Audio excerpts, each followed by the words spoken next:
Hello there everybody, so Bud and I took it out, and welcome back to the house in Fata Morgana. Now then, we had a, oh my god, that was such a good moment between Giselle and Michelle. My god, it was so good. But now Michelle is ready to confront Morgana, and hopefully save her. So, let's return. Reality fades back into view. I'm looking at neither the endless eroding darkness nor the visions of my past, but the sea of blood spreading in all directions. I'm standing at the top of the observation tower outside the door. What the hell is that noise I'm hearing? I've returned. Back in Morgana's world. Her bitter, hate-filled, curse-fueled world. To tell you the truth, I didn't see this coming. This is my mansion, my domain. She was supposed to be locked up, but it would seem my will is not as absolute as I had thought. What would you call that? The power of love. Yeah, probably. Is that what allowed this to happen? How trite. Where's the magic? The miracle? I can think of one other reason she was able to escape. And it's the only way we'll be able to find the power we need to cast off the darkness of this house. But first, before we do anything else, we must open this door. Whatever that nonsense that woman filled your head with, it certainly seems to have put some fight into those eyes. Well, good for you, my dear. A little confidence boost doesn't erase the fact that you were on the ground, crawling through the filth like a worm, tears streaming down your face as you tried to ignore what lay before you. A little self-esteem isn't going to make you any less helpless when you step through that door. But that won't stop me from trying. I'm done acting like you're some inevitability, some force of nature.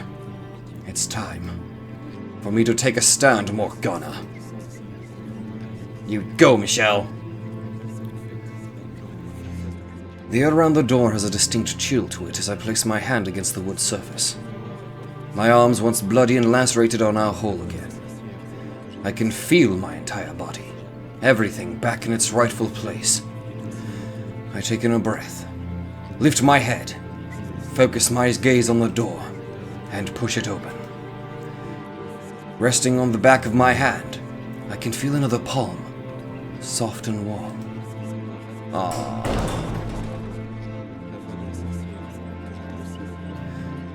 Through the single window sitting high atop the wall shine a ray of light. A black butterfly flutters within the beam. Its form is indistinct, wavering like a mirage as it slowly descends to the tower floor. Ooh. And then from within the darkness a person appears. Whoa! Whoa! Holy shit, I was not expecting this. Is that you, Morgana? How does it feel to finally meet the real thing, my dear? Honestly, I just feel bad for you. I knew you were young, but you really are still a child. Having heard her tale, I know she died still a girl, and I know how she came to bear so much hatred for the world. But knowing and seeing are two very different things. The sight of her bony, adolescent body is a painful reminder that she never had a chance to know happiness, to know adulthood, before being robbed of her life. Which is why I feel so bad for her. I'd assumed monster would be your first reaction, with a face. And a body like this. Oh, holy, oh.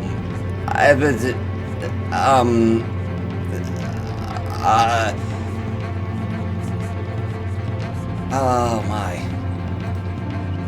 How very sweet of you, Michelle. So tell me, what exactly do you mean to do now that you're here? Your ultimate goal was, as I understood it, to take Giselle back. But she's no longer here for me to return to you.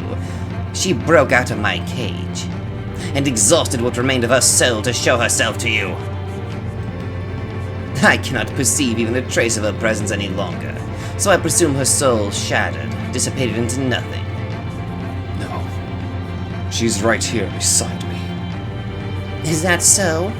You seem to believe as much anyway, which only makes your presence here a bigger mystery. Ah, I know. You want revenge. Not me, no. I made you miserable while you were alive, and I continue to torment you in death. You entrusted me with Giselle's life, and I used her for my own ends. You must despise me. No? I don't. Hatred fills you. You want to curse me, to kill me. My death could well mean the end of all this. Shall I grant you that wish? She flicks a finger, and the next second a longsword clatters to the floor at my feet. Take the blade in your hands, and like the knight of old who executed the witch, pierce my heart with it. Do now what should have happened then. You always wanted to be a knight, didn't you? Go on, pick it up.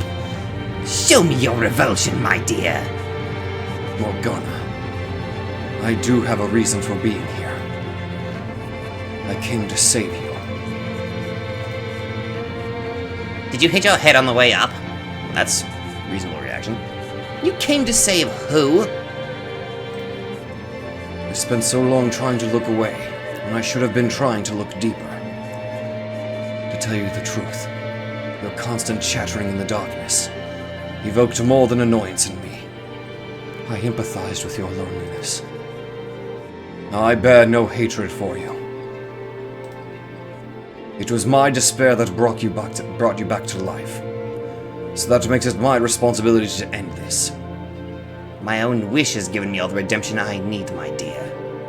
Or should I be expecting another self-righteous lecture about how hatred does you no good? Brilliant, Michelle. Brilliant. Do you have any idea how absurdly presumptuous you're being? Trying to force your idea of redemption onto someone who has no interest in it.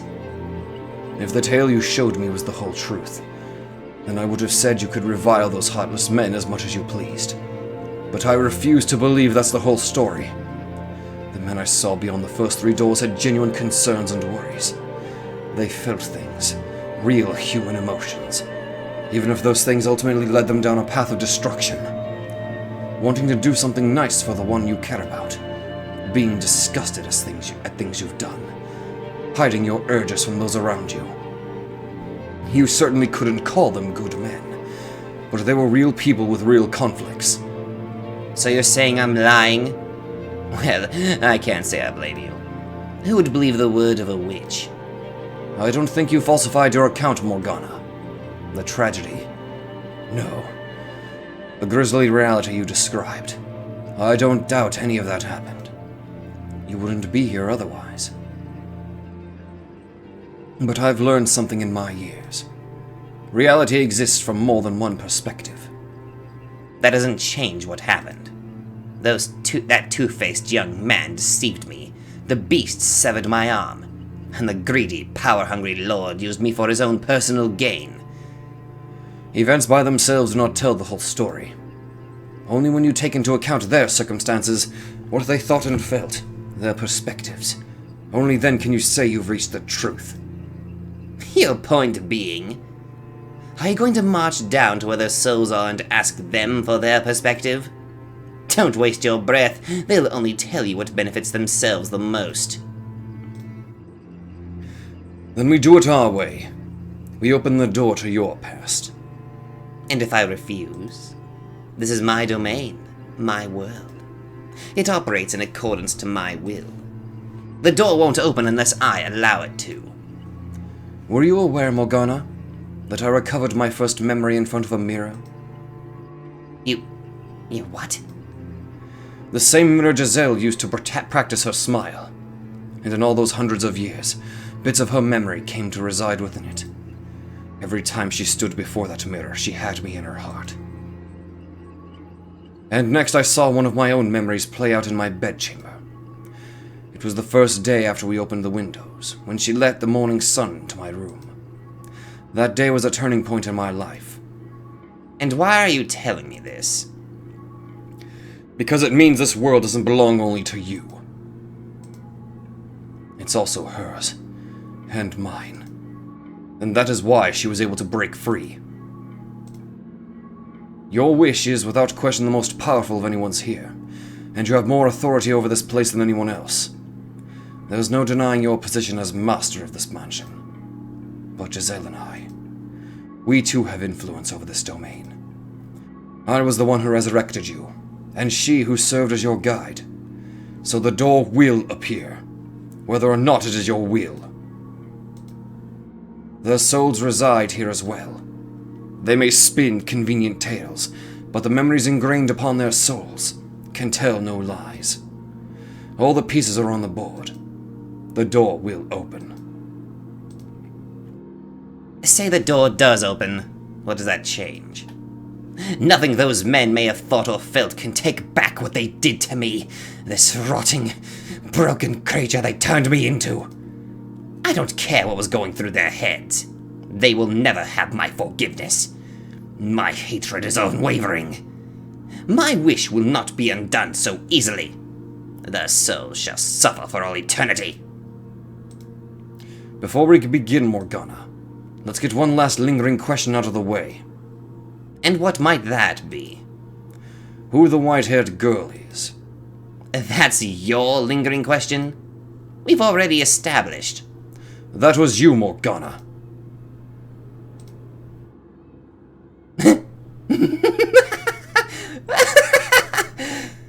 So in a desperate plea to deny you came back as a woman, you're now trying to make me into her? That is perhaps the most ridiculous thing I've ever heard. That was you, my dear. Don't avert your eyes. You must face reality. I'm not averting my eyes, and I'm not in denial. I have faith. Faith that I only ever made it back to this mansion once. When I awoke in the rocking chair beside the fireplace. Nevertheless, that hardly justifies accusing me of being that foolish girl. How could you possibly think I was her? Never have I not been present in these walls. Not even while she was alive and in the claws of tragedy. My hair is not white, nor are my eyes red. And look at this horrid, festering face. How could I ever become her? How your soul appears is irrelevant in this case, Morgana. I will uncover the truth about you. Things even you don't know. And if I can show that you were in fact the white-haired girl, in that moment will your reality be rewritten. If you're so confident, then be my guest. Find out for yourself just how little you're capable of. Yeah, you fucking need a hug, Morgana. Blackness fills the observation tower once more. Morgana fades into the distance, leaving me alone in the dark stream. Oh boy. It's a darkness I've seen, felt, and been consumed by numerous times since arriving at the mansion. But this time I welcome it, praying that beyond it lies a truth with the power to release all from the house's grip. This next tale has no narrator. I won't sit back and listen as someone recounts the path of fate for me. No. I have to find the path for myself this time. I don't know what awaits me beyond the black, but no matter what it may be, so long as I have the power to provide redemption, I must never put down my sword. Now, let us open the door. The final door. Oh my. Achievement unlocked, Demon Child. Oh, God! The final door. Alright.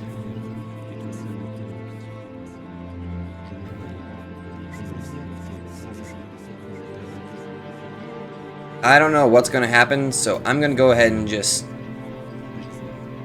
save. The final door, the beginning. I brought you some food. You have to eat something. You barely touched your food yesterday. Come on, please. Just leave it here. Her hands aren't bound. She can eat whenever she pleases. But she's not going to last much longer. The boy has a point. If she won't eat, we lose our supply of blood. Oh, these three! Oh, that's right. God, I'm an idiot. That's not what I meant! That's Yukimasa, I believe. Leave it there. Well, we'll be back.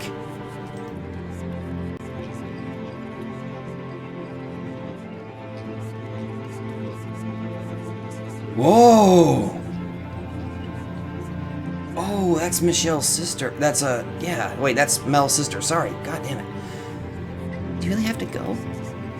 Yeah, things are pretty hectic right now. And when do you suppose you'll be back? Tomorrow, same time as today. And you'll have enough time to talk then? Will you? Yeah. Are you hiding something from me? You're acting kind of funny. You're my sister. I wouldn't keep anything from you. You're not yourself, though.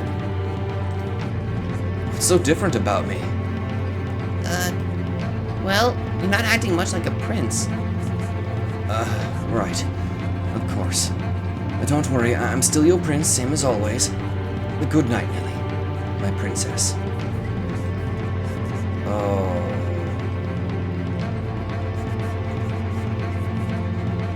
How did I end up in this mess? I never wanted this. All I wanted was a quiet life. Oh! Yukimasa.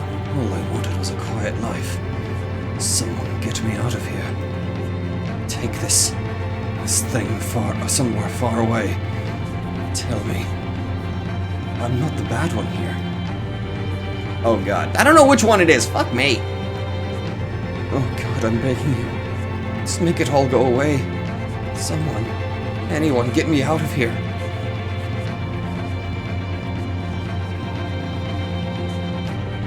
Oh, this is where Yukimasa is. Oh, so that's the nun.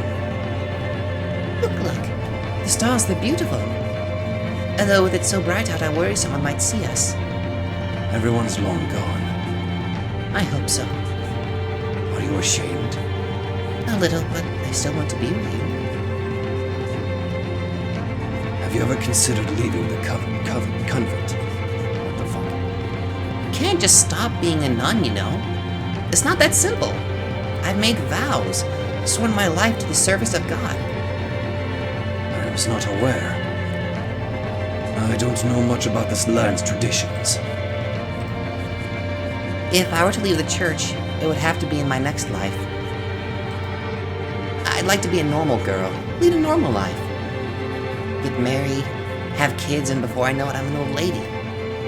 Thinking, it was an uneventful life, but it was the best I could have asked for. That's my dream. That sounds very peaceful. I hope we can be together in our next lives, too. Have a nice, quiet life together. It'll be a city on the water, looking out over a beautiful, glimmering emerald sea. The blue sky spreading as far as the eye can see. The sound of the seabirds squalling by the port. The two of us sitting shoulder to shoulder, just looking out over the city. Doesn't that sound wonderful? It certainly does. I would love that. Oh my god.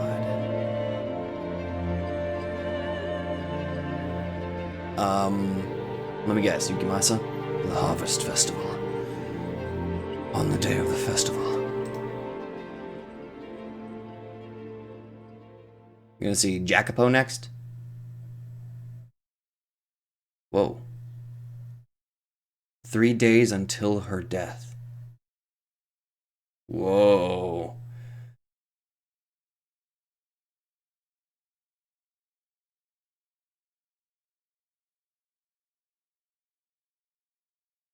Wake up. Please wake up. Come on. Open your eyes. Michelle? Whoa! Oh, holy shit, this is different.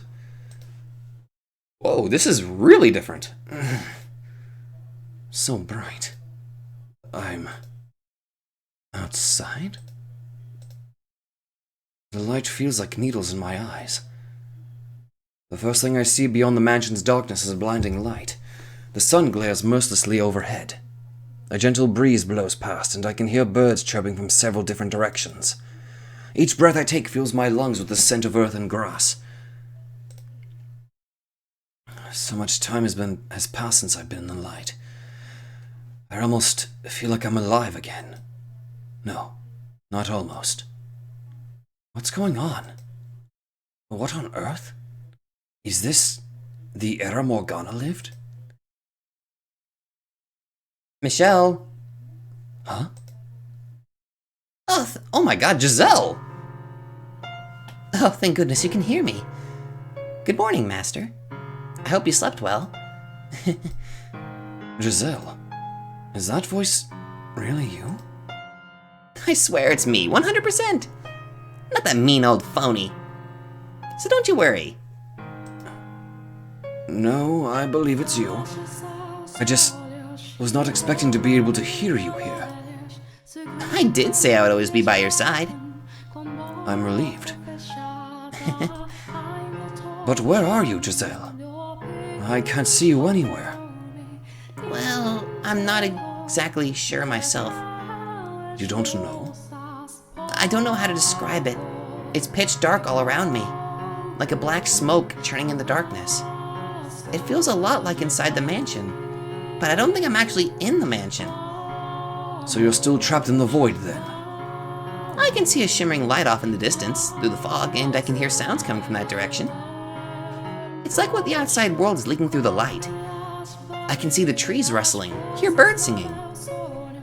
I can't see you, though. So I assumed I was seeing through your eyes. And I thought I'd try getting your attention. So that means you can see everything I can? Seems so. Though I don't think I can see quite as clearly as you.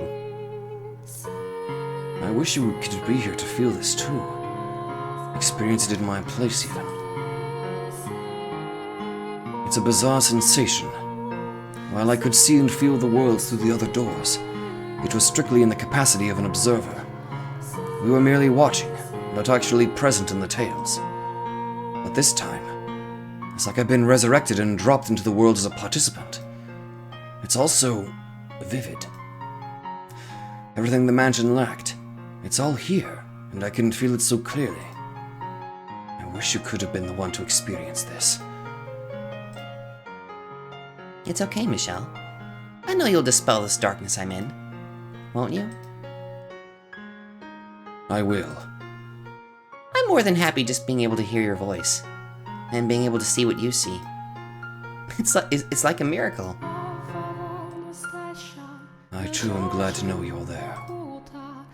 To have the chance to hear your voice again. Thank you so much for saving me. My fucking heart! Stop it! If you hadn't shown up, I wouldn't be here. Oh no, I should be thanking you. I was overjoyed to learn how much you really cared about me. There are so many things I want to say right now. So many things I want you to know. So many thank yous, and so many I love yous. Hey now, is that really the best response you've got? Surely you can do better than that. You're embarrassing me. I am somewhat disappointed by one thing, though. I can't get any hugs or kisses since I'm not there in person.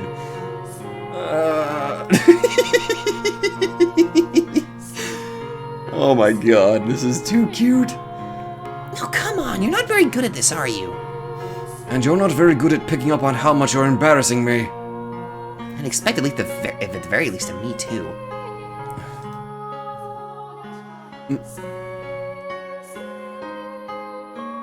We should start by figuring out when and where exactly this is.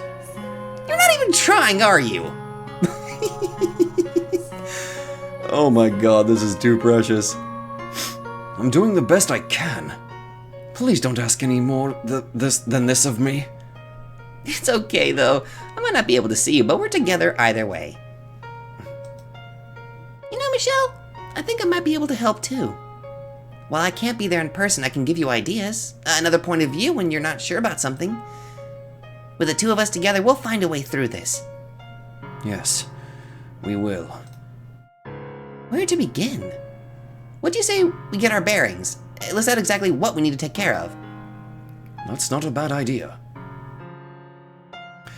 I'm a bit frazzled at the moment, to tell you the truth. What? Why? I had assumed we would just be observers, like with the other doors, searching their memories for clues. I never expected I'd actually be thrown into their era. True, it's not at all like the other doors. No matter how the rules may change, I'm seeing this through to the end. If our guess is correct, and we have arrived at Morgana's past, then we need to uncover the truth behind those events. Or rather, the three men's circumstances. What they felt, what drove them. My gut tells me there's something to be found there that even Morgana doesn't know. I could be wrong, and it's possible that even if I am right, what we find won't do anything to coil her hatred. But we won't be talking her out of it, that's for sure. Words won't break through that kind of animosity. We need something bigger. Something she could never have imagined. Something that will turn her entire worldview on its head. The white-haired girl might be a good place to start. She showed up at the mansion again and again, as though led there by some supernatural force. And she was involved with all three men in some way. I can't think of anyone else with such deep ties to both the mansion and the men. But at the same time, I have a hard time convincing myself that the Morgana we know and the white-haired girl could be the same person. They're about as different as two people can be. Which actually leads me to believe there's something there. There must be something. Some secret we haven't figured out yet that we can use. So let's find it. It won't be easy. If we are in the past, though, I wonder, maybe we could change it? This could be a huge chance for us. Change the past. Yeah, we could prevent Morgana's death, or we could stop whatever led them down this path. There's an idea. If it's actually possible, maybe we can do something. The question is this world really? Now I'm getting kind of pumped. I've got my game face on, I'm ready to do this. Doesn't do much good if no one can see it. It's a figure of speech. Okay, first things first. We need to find the mansion.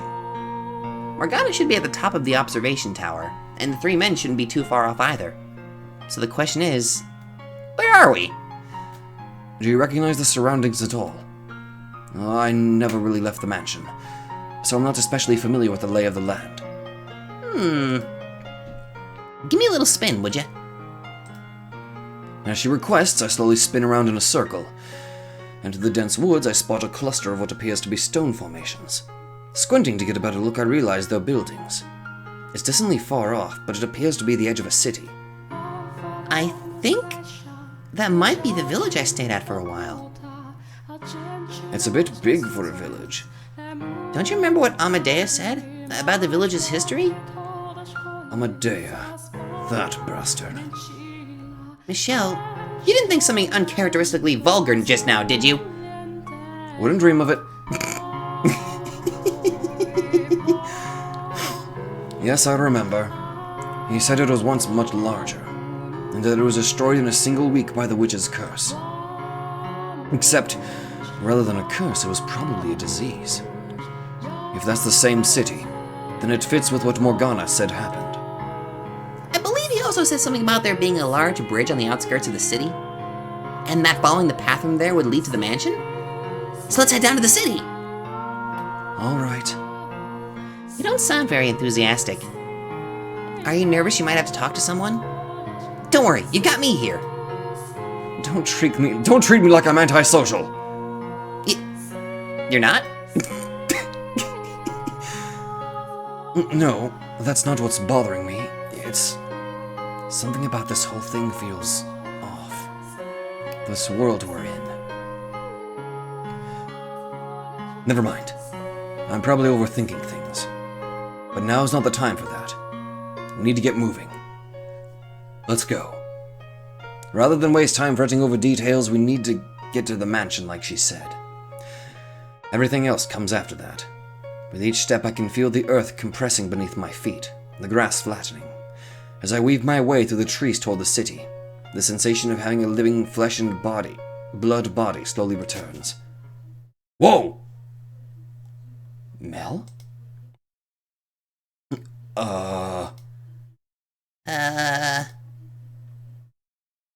Hi.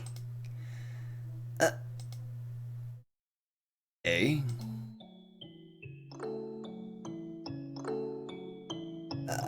A white-haired man just appeared out of nowhere. And he's talking to himself. I gotta get away before he does something. Hold it right there, Mel. You don't get to call me crazy and then just run off. How do you know my name? How? Why wouldn't I? We were just in the mansion together. Huh? Mansion? What are you talking about? Right. He hasn't become the shadow in the mansion yet.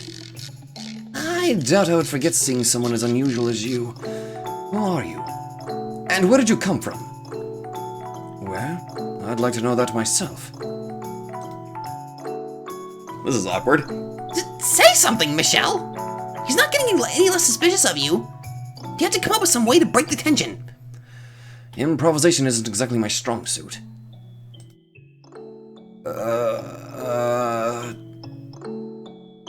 Oh, for fuck's sake!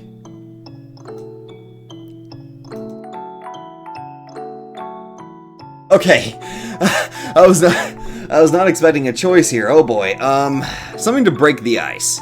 I'm God. I don't know. I think that was one of the options.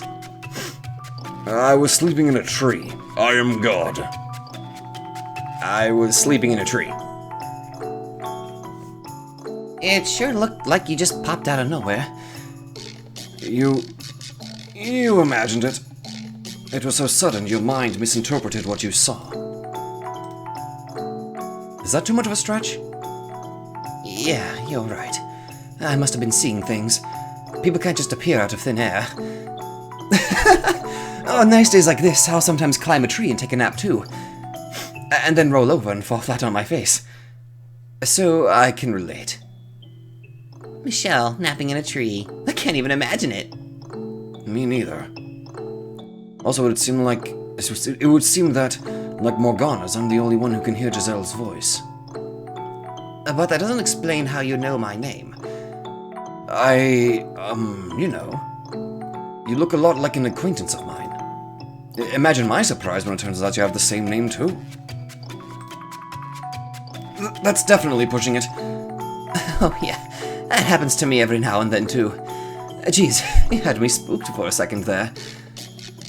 Well, on one hand, I'm glad he bought it. I feel perhaps he's a little too trusting. He's the kind of guy who just keeps on walking when he runs across something out of the ordinary, pretending he didn't see a thing. Not the most admirable of traits, but we're in the clear. I assume you're from the city then, if you're out here? Actually, no. I'm, a wanderer of sorts. Oh, huh. Did you come by to see the Harvest Festival then? Harvest Festival? You don't know about it then? 3 days from now, we're holding a festival at the church to celebrate the spring harvest. 3 days. Morgana died when the bell tolled noon on the day of the festival, which means she's got that much time left. This will be the first time we've held the festival, so we're hoping to make it into a big event. Something really memorable. And a young girl is dying behind the scenes of this seemingly pleasant celebration. If her death is 3 days from now, that might give us enough time to do something about it. Could I ask you to show me the way to the church? I would like to join in on the festivities. Sure, yeah. Of course. The church's doors are open to all, friends and family and wanderers alike. It's not far. Follow me. Thank you. This is awkward. It didn't occur to me until now, but this really is a strange experience. This is a boy from a completely different time period, who I would have never had the opportunity to meet. If he's here, then presumably the other two are as well. Which means Morgana's wish for their reconstruction was actually granted.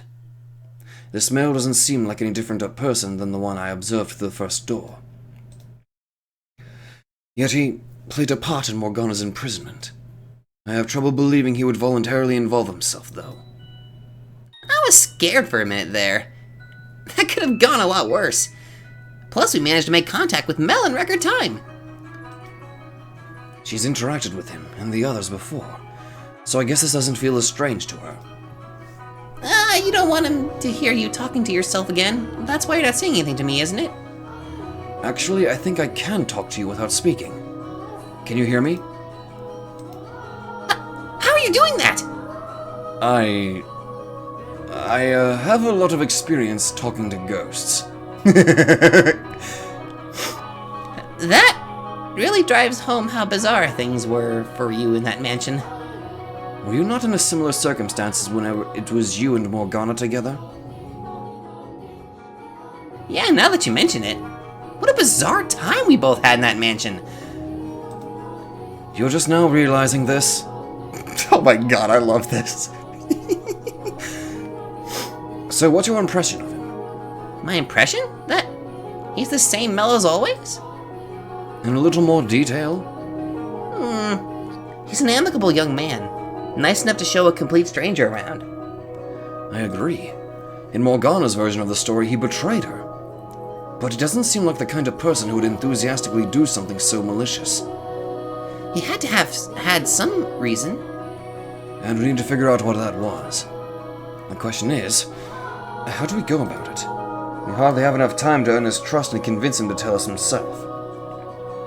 I'll just have to put the knowledge I already have to good use. Oh, that reminds me. Something that might explain it? No, about Morgana. When you were alive, she was always right there with you, like I am now, right? Whenever it struck her fancy, yes. She didn't seem to care when and where. She would just start talking whenever she felt like it. Whenever? For the most part, yes, anytime she wanted. Giselle? You don't have to worry about that with me. I know when to keep my mouth shut, I promise. What? You said you feel like you're alive again, right? My five senses all seem to be in working order.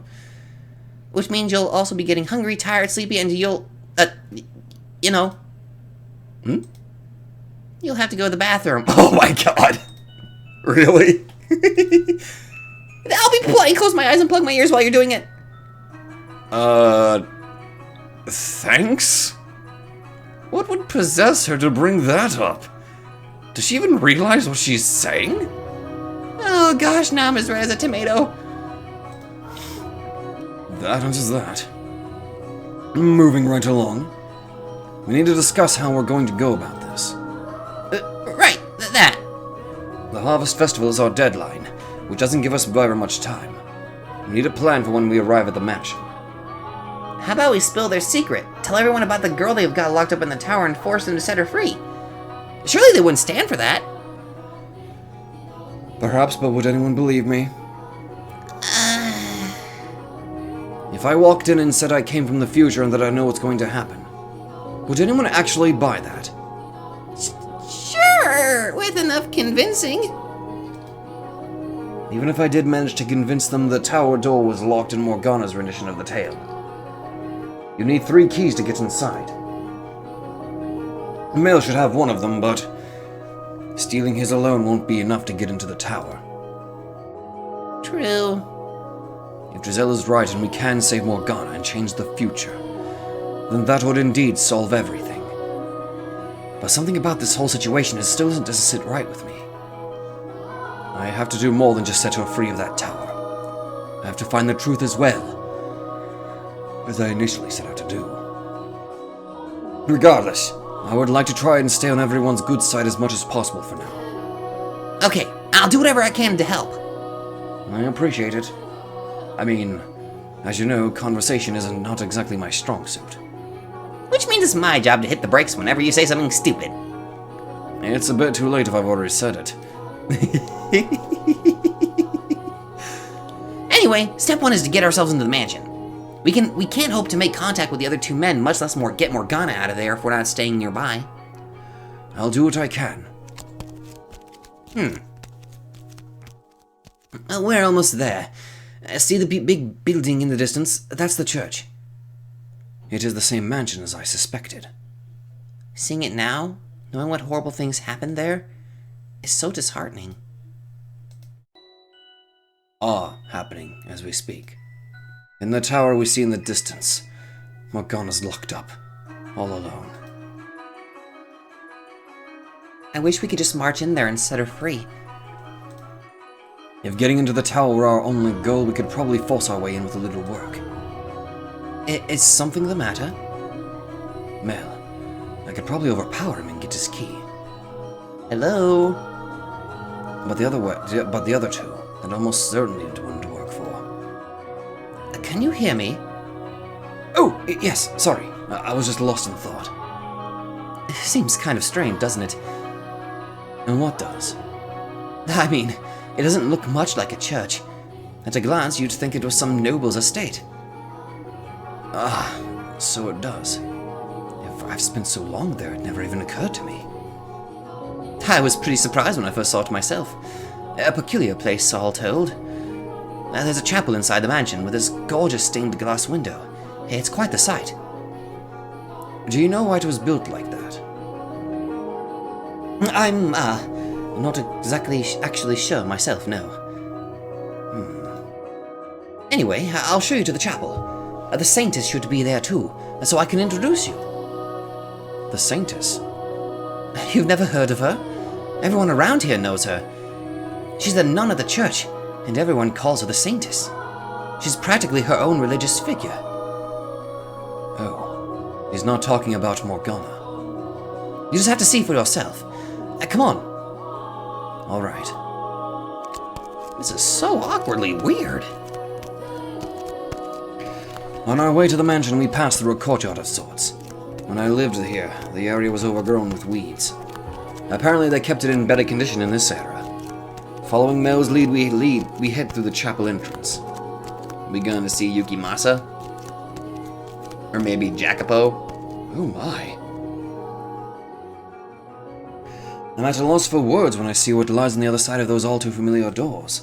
While it was barely recognizable as a place of worship in my memory, just 2 columns of battered pews and some piles of rubble, the room I'm looking at now is unequivocally a chapel.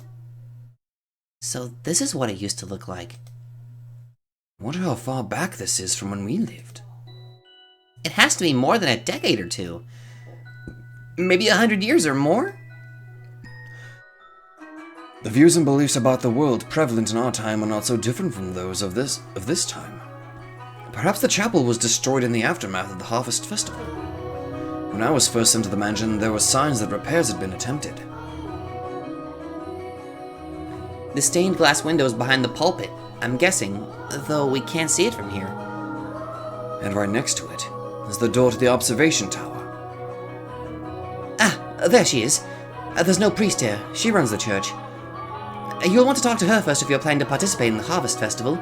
I'll go fetch her for you. Whisking his way between the pews, the boy disappears into the back of the chapel, returning with a nun in tow.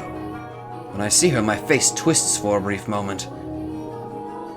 Good afternoon. You came to see the festival, I hear. It's wonderful to have you. Is that who I think it is? I think it is. I'm all but certain at this point that all the major players from behind the 3 doors are present here. Not just the 3 men whose shadows remain in the mansion, but also the women who are important parts of their lives. Though dressed differently, the way she speaks and the way she holds herself resembles the woman killed by her lover behind the 2nd door. I fucking knew it! They're all connected. What we thought were 3 separate tales all stretch back to a single point in time before our own. Is there something the matter? No, I was just thinking how unusual it is for one nun to be managing an entire church all by herself. Ah, yes. That's the usual reaction from new visitors.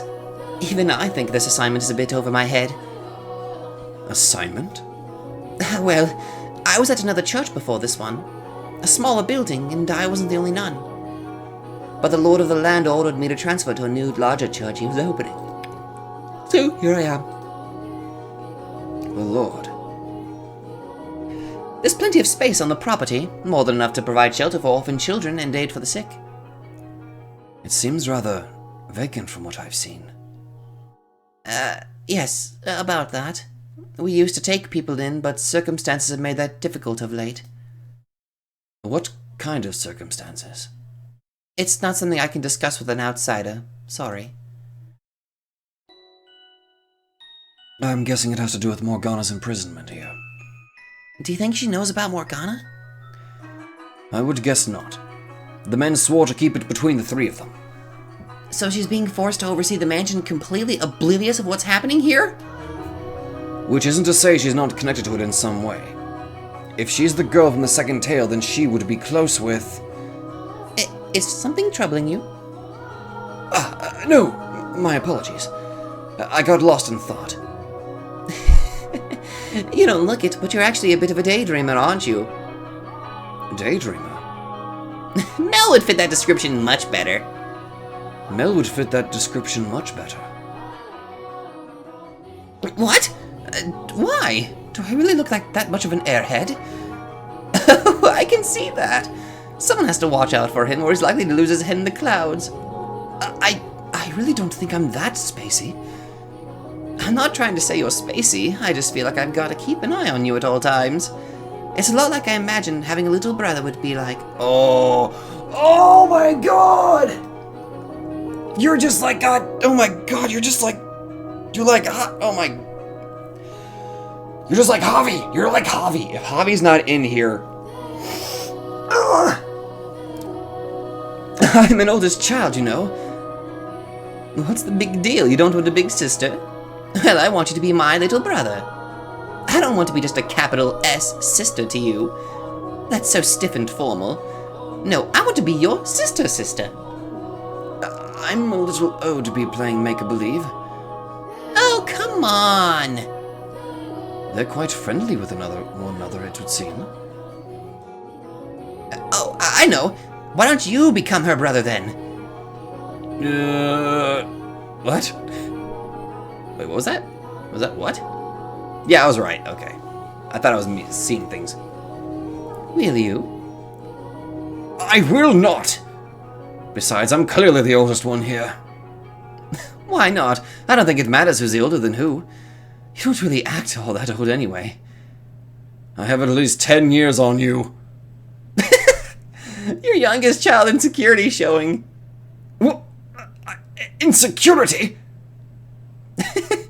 You two are pretty good friends, huh?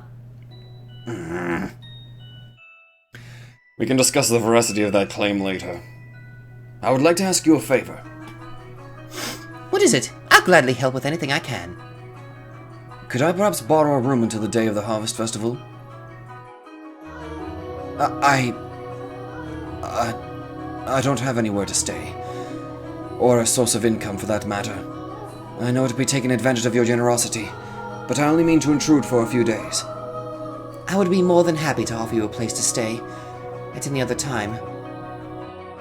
But right now, I can't let you stay here. I'm so sorry. Well, damn. So much for that. Don't let one little no stop you. Keep pushing. Put on a show. Earn her sympathy. She's a lady of the cloth. If you make her feel bad for you, she'll offer you her aid. Put on a show? You expect me to act?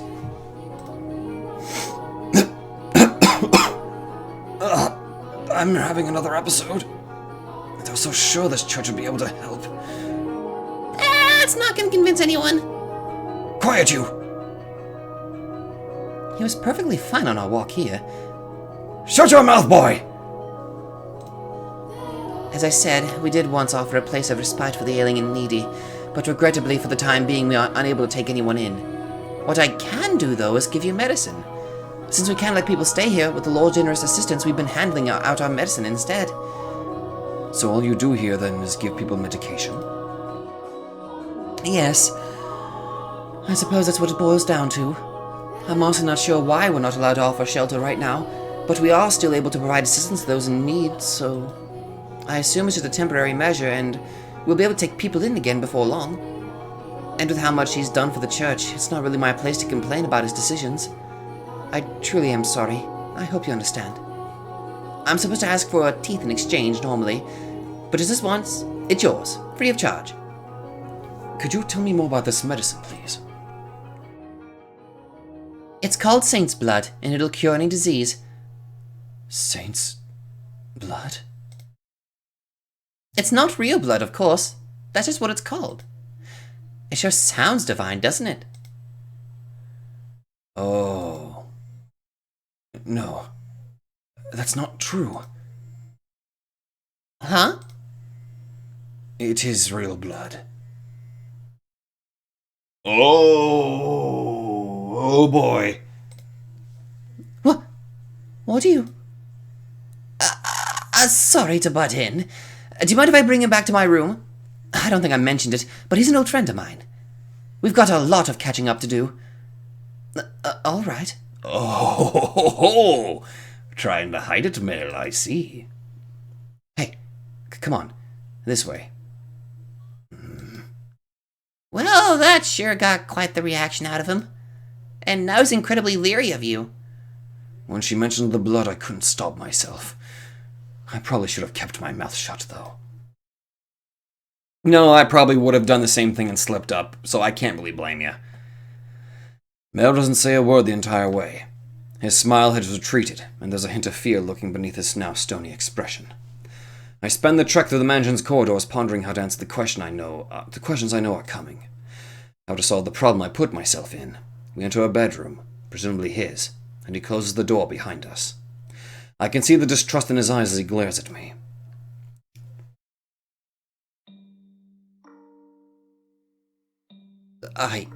I'm getting so confused with the voice, I'm just gonna go try to stick with I don't know. I have to ask, who exactly are you? Why did you say that back there? That Saint's blood is actual blood? In response to his pressing, Oh!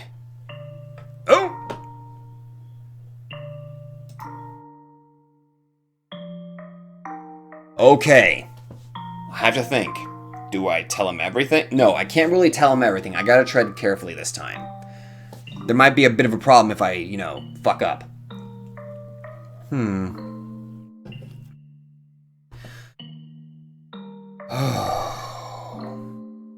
He's gonna call me a nutcase if I just flat out tell him everything. I think. There's no chance of him believing me if I just suddenly outright tell him everything. But then again, this really isn't the real world. Oh god, I am conflicted here.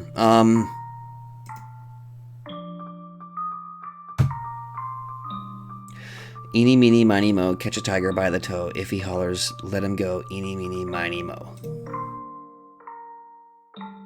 We don't have much time, but it's in our best interest to tread carefully.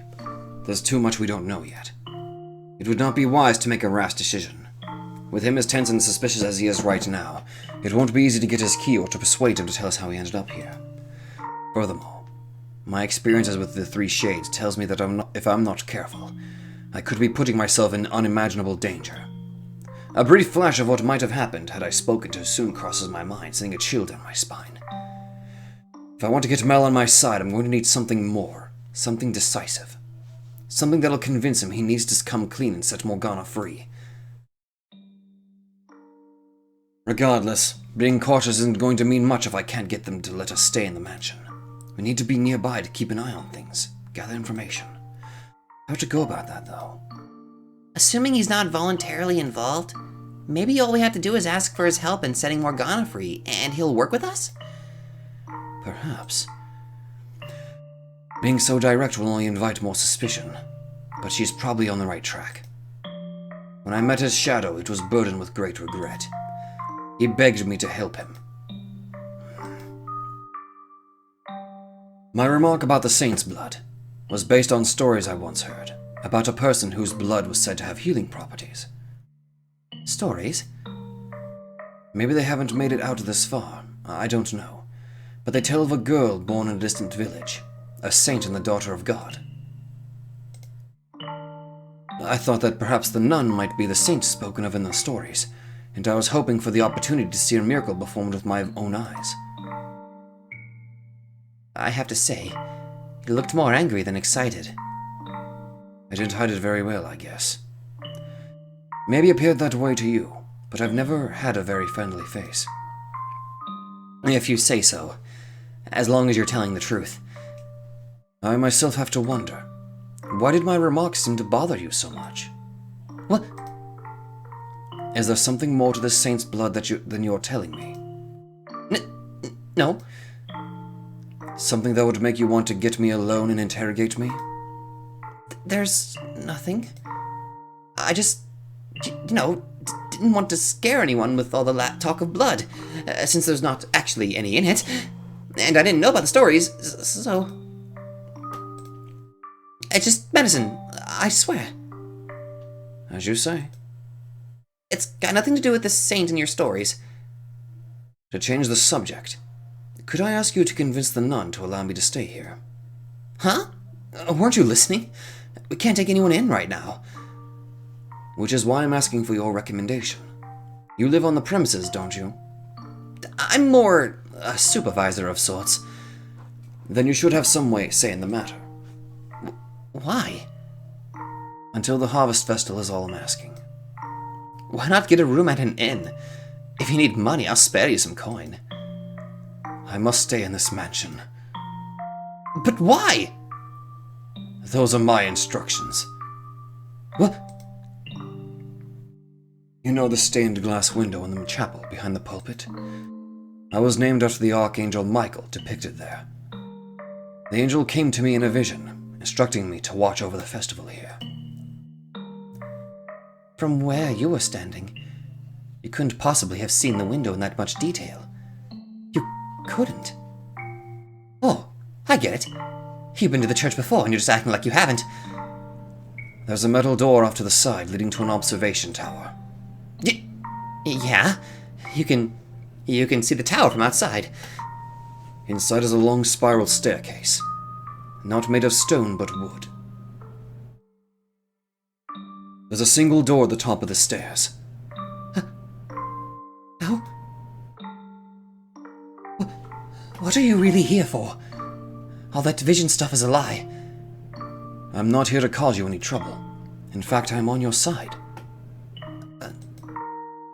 You show up out of nowhere and expect me to believe your nonsense? All I ask is for you to allow me to stay until the day of the festival. If you can do that for me, then I'll make you the promise I could not before. I have not forgotten your pleas for salvation. I know you want to be free. Let me guess. You saw that in a vision too. If you want to call it that, then you can. I never once asked for you to save me. You're mad. But, fine. I've got nothing to hide anyway. If you say you're a friend, if I say you're a friend, the Saintess should be willing to accommodate you. Wait, I already told you were my friend, didn't I? I'll try and persuade her. I don't know what your deal is, but try not to cause any trouble, okay? For your own sake. I won't. Only until the festival. You're not getting another day out of me or her. And this isn't your home, so don't act like it is. Of course. Thank you. You know, I never did get your name. It's Michelle. Right. After the Archangel Michael. Just like you said. I've never really cared much for Michael, to be honest. He weighs your soul in one hand in his perfectly balanced scales, then delivers its punishment with a sword in his other. He's not an angel of salvation. Out of curiosity, could you perhaps be... No, never mind. It's turned into a bit of a storage area, but there is an open room you can use. I'll show you the way. I appreciate your courtesy. Huh. This is so bizarre. Oh god, my neck! Ugh. Well, this is just lovely. There are cracks in the ceiling and the walls peeling off. There is a bed at least, but it's coated in dust. This was a storeroom when I lived here, as I recall. Sorry about the condition. I didn't choose a bad room for you on purpose, I promise. If you want to sleep somewhere more comfortable, you're not going to find that here. Not a problem. I'm grateful to have a room at all. If you say so. Well, I have work to do, so I should be on my way. I'll talk to the Saintess, as promised. I imagine she'll make supper for you at some point. But do keep your crazy talk to yourself around her. I'll make a note of it. Thank you. See you. Okay. Oh, the title changed. The Road to the Truth. Okay. We made it work. Somehow. Somehow. It's a lot of pressure being under that much suspicion, huh? My heart was pounding the whole time. And that the Archangel Michael came to me in a vision stuff, I never expected you to go there. Why'd you tell him that anyway? Because I didn't think telling him I know the future and I need your help to change it would have gone over very well. Besides, those who yearn for redemption have a tendency to latch on to the spiritual. And I thought taking advantage of that would work to our benefit. Smart. You know, I bet you'd make a pretty good con artist, Michelle. I did what I thought was necessary. I know. Besides, you have every intention of keeping your promise, don't you? Whether or not Mel can be saved is up to him. I will lend him my hand, though. Oh, you say it's all on him, but deep down you know you're on his side. We're complete strangers to this Mel, but I can't bring myself to think of him that way. We just met him today, but it feels like reuniting with an old friend. He's the same old Mel. And you were actually there, a part of his life, which I imagine makes the sentiment all the more stronger. You don't feel the same way? I don't think of him as a total stranger, no. However... Nothing. I was about to say something incredibly cynical, but I caught myself. What? It's nothing, don't worry about it. If you say so. I was always the one with nothing to offer, powerless to be of anyone's help. So if anything's motivating me, it's not concern for the boy, but a desire to prove that someone like me can do something. It didn't take much arm wrestling to get him to give us a room, so who knows? Maybe he'll come over to our side easier than either of us expect. Him giving us a room was not simply out of kindness. Keeping me nearby allows him to keep an eye on me. He doesn't trust me, but he also doesn't know enough about me to decide what to do yet. He needs time, and doing this gives him that time. If he decides keeping me around is not to his advantage, he will act accordingly. Do you really think he'll do anything to hurt you? Mel's a kind boy, and, well, to be frank, I don't think he has the spine for it. It's hard to say, but even if he doesn't, we still have the other two men to worry about. Nevertheless, his cooperation will undoubtedly be the easiest of the three to gain. We were fortunate to run into him first. What made you say that? Did you ever have a chance to see the shadows trapped in the mansion? Shadows? I might have. But around the time Hayden Rhodes passed away, I wasn't really there anymore. I stopped thinking, stopped trying to make sense of the things inhabiting the house. I had become merely another part of the cursed mansion. I was only able to converse with them after I had reclaimed myself. I suppose, much like the rules differ between the realms of the living and the dead, so too do they differ for those who have lost their grip on reality. As I was searching for a way to get you out of the tower, I encountered and spoke with the three men's shadows. Of the three, Mel was the least threatening. He bears a great deal of regret. He yearns for someone to save him. I heard him muttering, "This isn't what I wanted." He doesn't want to be involved in this. Someone else is holding the reins. My first guess would be the Lord, but regardless, they are not equals in this endeavor. If he wants out, then maybe he would have agreed to help if we told him we're here to save Morgana.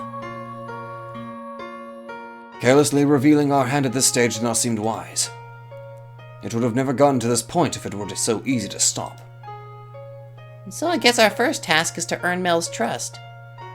Morgana's death is in 3 days. We have until then to get all 3 keys. It won't be easy.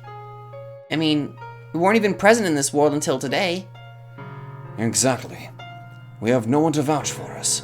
No one even knows who we are. But we have knowledge. Quite a bit of it, in fact. We not only know what happens in this era, but you showed me their next lives as well. From that we can deduce how they might behave and to whom they have ties. You're right, we do.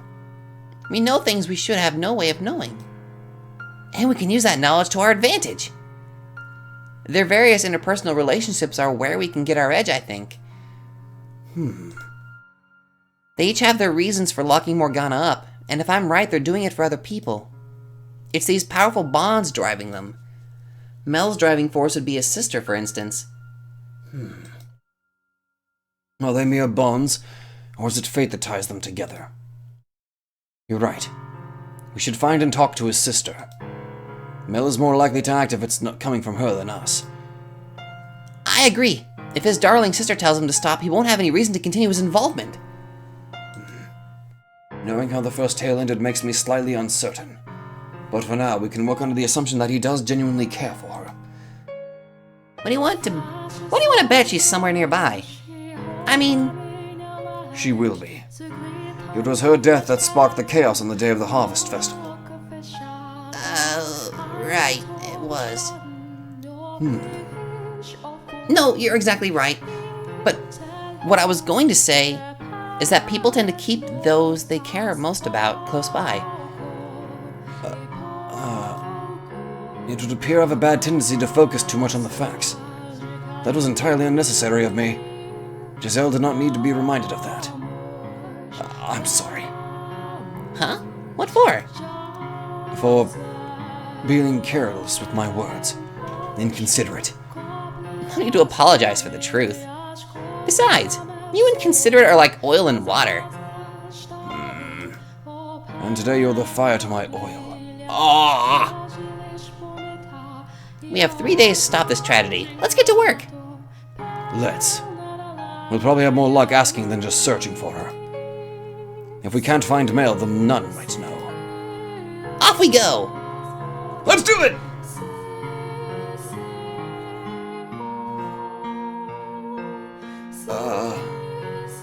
As I step into the chapel, I see an old man waving to the nun as he heads for the door. The man is practically beaming, and judging by the vial in his hands, he's happy about more than simply having a chance to see her. Is that Saint's blood? According to Morgana's account, a disease began spreading through the city at the Harvest Festival, eventually eradicating the population. In a time like this, where medical knowledge is so limited, a plague would be almost unstoppable. And the sight of so many people dying so quickly could appear to them the work of a demon or a curse. We came from the future, so we know just how dangerous this is. But they have no idea. Morgana described it as a tale that could only have taken place in that era of miracles and spirituality. And about that, she couldn't be more right. Could we maybe warn everyone against taking the medicine? I assume the sickness was caused by them ingesting blood, at any rate. It's not medicine they're being given. But bottled disease, like some sick joke. If we could convince them to stop taking Saint's blood, then maybe that would prevent the city from being destroyed. But the fact that it's being distributed in the house of the Lord, and peddles a miracle cure, plays right into their deep-rooted spirituality. Would it even be possible to convince them otherwise? And besides, it's not them we came here to save, but... No, that's veering too far off our intended path. We need to find the truth and save Morgana's soul. Putting ourselves out like that is only going to get us unwanted attention, make people suspicious, and we don't have that kind of time. Yeah, you're right. Sorry. It's just knowing that they're doing to themselves, I couldn't help but think that maybe there was something we could do. Especially considering how it all turns out. I understand the sentiment. Or rather, I understand your reasoning. But for me, Morgana takes priority over any of them. And you over everything. Releasing Morgana's soul should save yours as well, Giselle. If we can eliminate the mansion's darkness, then you won't have to be trapped as it's made. I have no interest in being the hero of the masses. Let's go ask about Mel's sister then. Okay. Eternal love, damn it! I turn my gaze back toward the nun to find her kneeling in one of the pews. She bows her head and begins to whisper a prayer. There's no one else in the chapel. Now's the perfect time to ask. Hearing me approach, she falls silent and turns to face me, wearing her usual disarming smile. Hello, Michelle. Mel was just here. He told me everything. Can't turn away a friend of Mel's, now can we? Sorry for turning you down earlier. No worries. I did a poor job of explaining myself. So, did you need something? Let me guess. Medicine? No. I'm in perfectly good health. I figured you were lying. I can ask her about Saint's blood some other time. And while I have a number of questions about the man she's close with, too. Right now, Mel's sister is priority. Are you familiar with Mel's younger sister? She has flaxen hair, much like him. Oh, you mean Nellie? Are you her friend too? I would say we're more... You're better off just saying you're friends. friends, yes. What about her? I would like to speak with her, and I was wondering if you might know where I could find her. Nellie should be down at the cottage, I believe. The cottage? Yep, that's where I stay too. I don't sleep in the mansion itself. So you don't live here, but you only work here?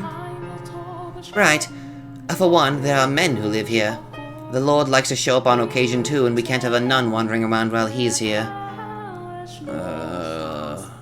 So you and Nellie live together then? Yep, we've had for about 6 months or so, ever since she and Mel showed up. I wanted to let her stay with her brother, but since this is technically church property, we have to keep the boys and girls separate. I see. I'm so glad to hear Nellie's got a friend, though. What? She's not from around here, so she doesn't have many acquaintances. And with how sick she can get, she doesn't spend much time outside. Which is a shame, because she's such a sweet little girl. I'm her friend, of course, but I've got responsibilities. I can only be around so often. So I'm sure she'd be delighted to have someone else to talk to. It would be my pleasure. Could you, tell me the way to the cottage then? Oh, sure. It's not that far from here. You go down.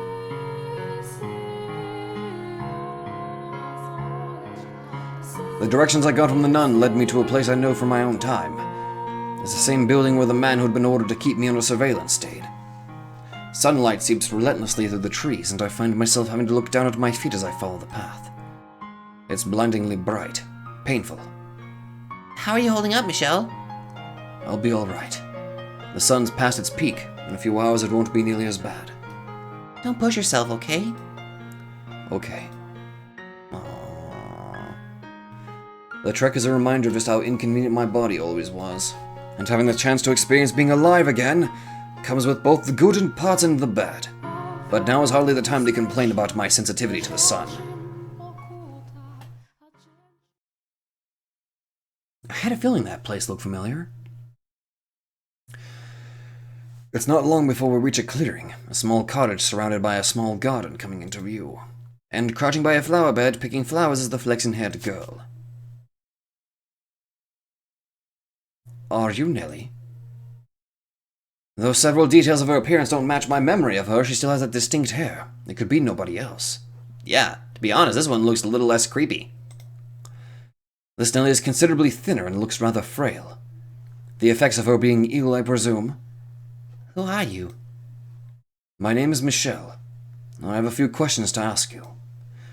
Can we talk for a bit? I would have thought she'd have said something by now. You're being way too blunt, Michelle. You've gone and scared her. What else was I supposed to say? You have to approach slowly, carefully. Go on, give her a smile. A nice, soft smile. Smile. I'm only here to talk. There's nothing to be afraid of. Okay, that is definitely not a nice smile. I can't even see it and I can still tell. What did you expect? I can't just smile on demand. It's a bad man. A bad man has come to kidnap me. Save me, dearest Mel, before this bad man does bad things to me. Calm down, please. I'm not going to do anything to you. Hey, don't get any close. Oh my god, Mel. Or Michelle, you fucked up. I know you're trying to do bad things to me. I'm not going to do bad things to you. I couldn't even if I wanted to. Don't move or I'll call the guards on you. But please calm down. I mean you no harm, honestly. That's what all bad men say. No. Giselle, don't just watch. This would be a fantastic time for a little advice. Got it. Maybe she'll calm down if you mention Mel. You're a genius! I'm a friend of Mel's. What?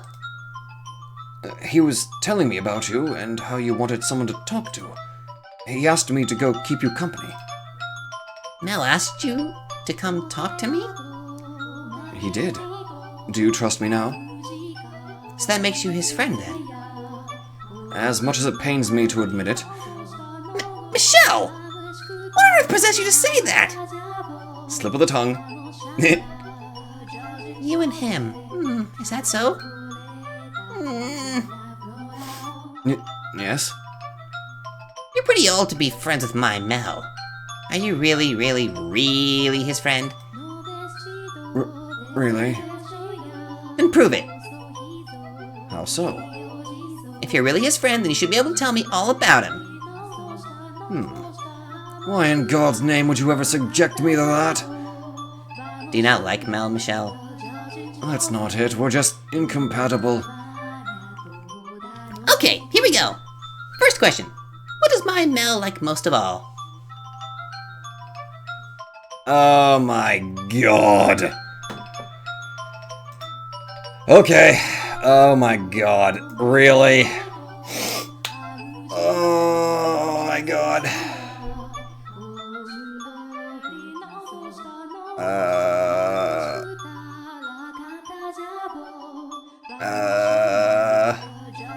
Doesn't he like all three of these, even though he kind of prefers Nelly?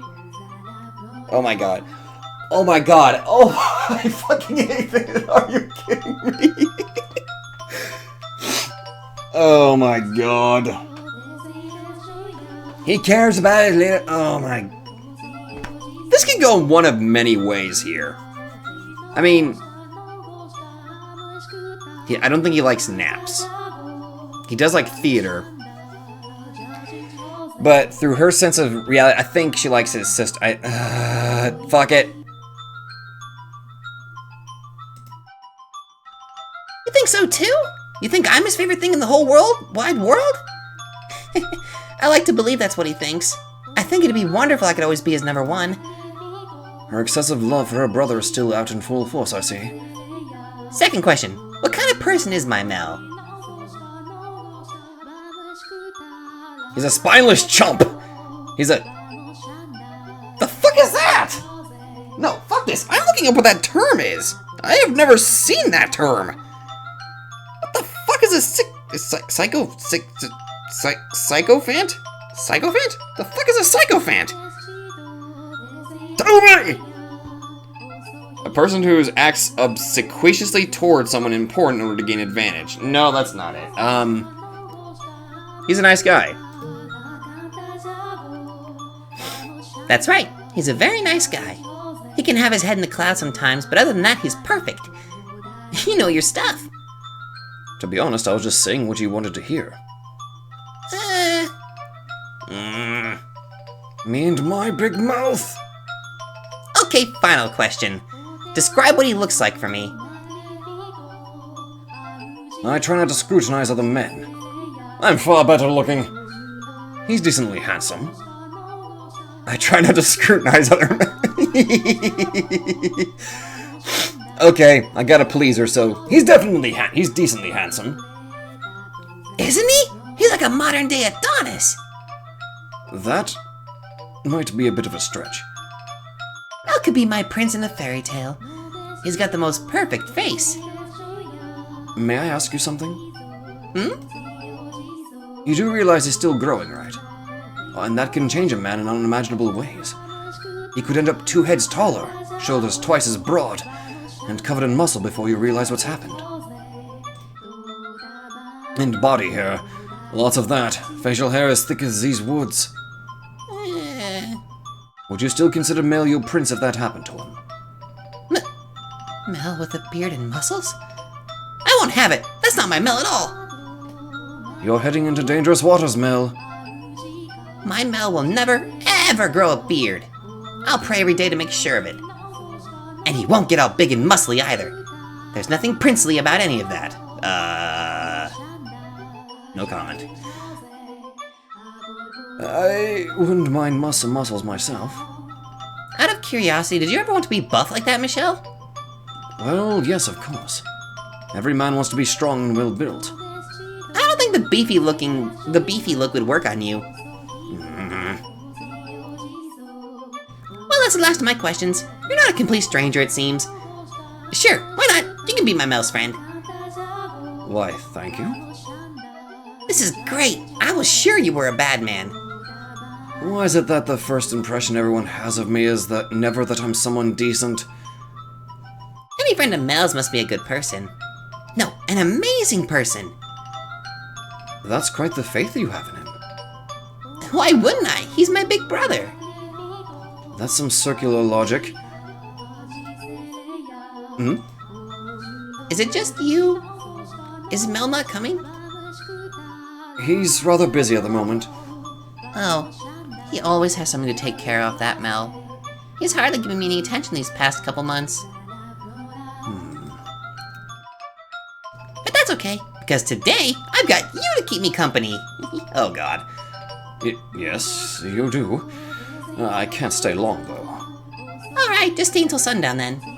You had something you wanted to ask me, didn't you? Well, if you're a good enough friend, I'll tell you anything you want to know. And how do I go about that? Talking. Lots and lots of talking. You have to keep me entertained. Oh god, what have I gotten myself into? You're asking far too much of me! She's not asking much at all. She just wants to talk.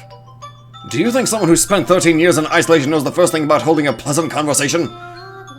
Hey now, I was there for a year of that. I'll help you come up with topics, so go on.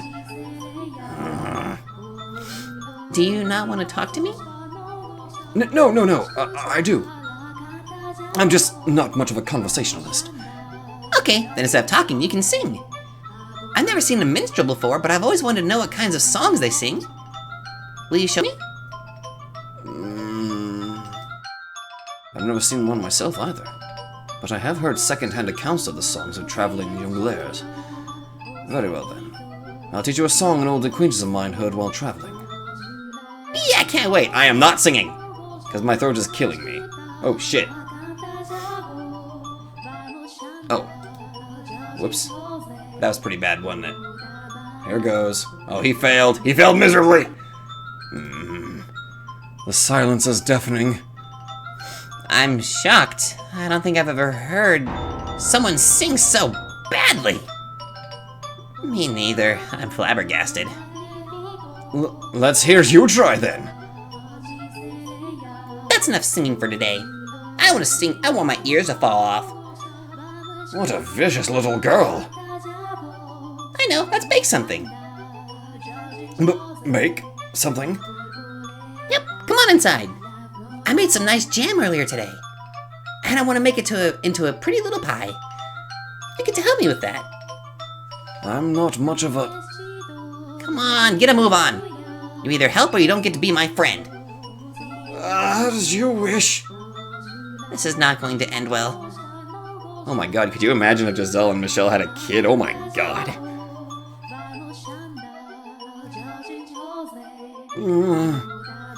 Unbelievable. Absolutely unbelievable. How on earth do you manage to turn a pie into this monstrosity? I gave it my best shot. There's only one explanation. You're possessed. It's true he is, but I'm a perfectly good chef. Michelle's just naturally terrible at it. God, could this go any worse? I can't give this to Mel. Jerk, dimwit, loser. I'm sorry. Well, I guess we've got no choice but to eat it ourselves. I'll set the table, What? and I'll make you some tea while I'm at it. You know, I've always dreamed of this. Sitting around a table with a friend, having snacks and just talking. Oh? Yep, and for that, I can deal with a little awful, disgusting pie. It's just too bad I couldn't share with my Mel, too. I see. For all her complaining, she seems to be enjoying herself. I can only imagine how lonely she is out here. While she may act all bright and cheerful, beneath it is a real sense of isolation. And the same can be said about the girl behind the front door. As vivacious and pushy as she could be, you could see hints of loneliness behind it all. Her brother was practically all she had while she lived in the mansion. But if I were to guess, that's not the life she really wanted. I bet she would have preferred to be able to go out and play with friends. Being born into a noble family takes away a lot of your freedom. Even in such drastically different time periods, she's still the same girl inside. Actually, maybe the parallels extend beyond her as a person, and into the course of her two different lives. Perhaps that means that all those who are reconstructed at Morgana's wish are destined to lead similar lives. Though destined might be putting it too nicely. Nelly. I would be glad to lend you my ear if you would like. You can talk about the weather or your brother, anything you want. You will? Great, take a seat. I've got lots I want to talk about. More than you can possibly imagine. And you'll never guess what Mel said next. That I mean, more to him than anyone in the world. Oh my god. So I'm growing flowers out in the garden, right? Well, now I've got enough of them, I'm going to make a big bouquet and give it to Mel. Back at home, we got this really, really big yard with this huge tree we used to take naps under when it was nice out. Oh god, you signed your death warrant there, Michelle. So what do you think about the tea I made? The flower petal is what really ties it all together. Oh, and you won't believe what happened after that. What day is it? I've been here for 3 days. Holy shit! Care for another cup of tea? I'll make as much as you can drink. No, thank you, I'm fine. I feel like all I did was nod and listen. And the bulk of it was about Mel, no less. I haven't talked that much in ages. Time sure flew by, huh? That sun's starting to set. Do you and the nun not speak much? We do, but it's kind of, I don't know. Not really the same with her. It just feels, I guess, like she's too important for me to waste her time, being the lady in charge of the church and pretty much the whole estate. And what about Mel? Does he not visit you very often? No, he does. He comes to see me a lot. Then why? He hasn't been himself lately. My old Mel would always happily listen to whatever I had to say, but now he seems kind of distracted. It sounds like he's really busy. When he visits, he doesn't stay for long, and he has to go back to the mansion at night. I'll try to get him to stay longer, but it never works. And he always avoids the questions when I ask him why he can't. It feels like he's hiding something. Knowing what he's hiding, I can understand why he wouldn't want to talk about it. He could never tell his precious little sister that he and 2 other men have a girl locked up in a tower, and that he's stealing her blood for her sake. I wish things could have stayed the way they were before. The way they were before? When it was just the two of us living together. I know we're more stable here, and I can get the medicine I need from the church.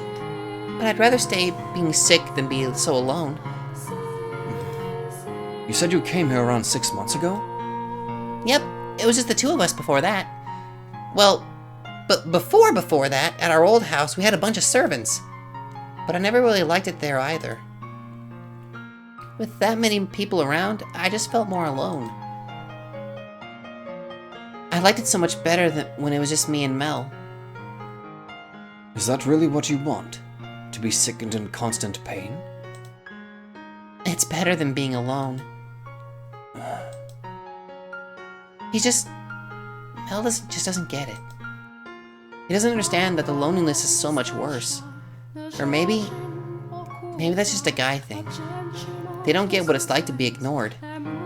What it feels like to be left in the dark not knowing anything. Oh. We don't understand. No. We think saving their lives matters above all else. Huh? Even if there's a cost to saving that life, we're incapable of gauging how great it is. We're unable to see how egotistical, how self-serving our actions are. Are you talking about yourself? The same could be said of Mel as well, I imagine. Mel's still around though. He's there, but it's like he's trying to avoid me. All I want for it is for him to be here, to be with me. That's all I really want. He doesn't even have to be a perfect fairy tale prince. Have you ever told him that? What? Have you ever told him that he doesn't have to be the perfect brother? That you'd be happy with just having him there? Have you ever put those feelings into words? I'm always telling him I want him around. And that he doesn't have to be your prince to do so? He's already said that he will be my prince. And he's always smiles whenever I talk about it. So how am I supposed to turn around and say he doesn't have to be my prince anymore? I know it's not your intention to force an ideal image onto him, but unconsciously, subconsciously, that's what you're doing when you talk like that. And Mel, he's trying to meet those expectations.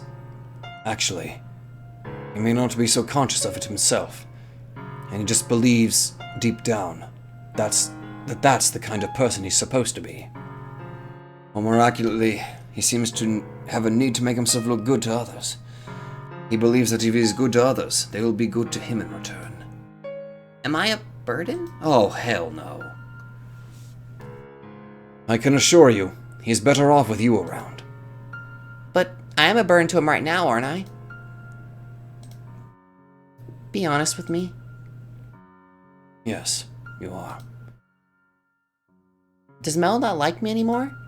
Is that why he's been avoiding me? I promise you that is not the case. At the very least, he's doing what he's doing now because of how much he cares about you. You promise? I promise. I love him. I love my Mel so very much. Too much, in fact. To be honest, I know I do. I understand that, really. I know I'm making his life difficult. But Mel's all I have.